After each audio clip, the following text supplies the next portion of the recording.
ஈரோடு கிழக்கு சட்டமன்ற தொகுதியின் எம்எல்ஏ EVKS இளங்கோவன் உயிரிழந்த நிலையில் அந்த தொகுதியில் தற்போது காலியானதாக அறிவிக்கப்பட உள்ளது. இந்த தொகுதியை பொறுத்தவரை திமுக கூட்டணியில் உள்ள காங்கிரஸ் கட்சிக்கு ஒதுக்கப்பட்டிருந்தது.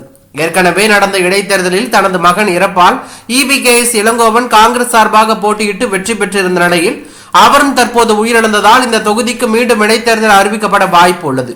சட்டமன்ற பொதுத் தேர்தலுக்கு இன்னும் சரியாக 15 மாதங்களே இருக்கும் நிலையில் இந்த இடைத்தேர்தலில் காங்கிரசுக்கு பதிலாக திமுகவை களமிறங்கலாம் என்று எதிர்பார்க்கப்படுகிறது. அதே சமயத்தில் காங்கிரஸ் கட்சி தங்களுக்கு ஒதுக்கப்பட்ட தொகுதியை விட்டுக் கொடுக்க வாய்ப்பே இல்லை என்றும் மீண்டும் இடைத்தேர்தலில் காங்கிரஸ் கட்சியை களமிறங்கும் என்றும் சொல்லப்படுகிறது.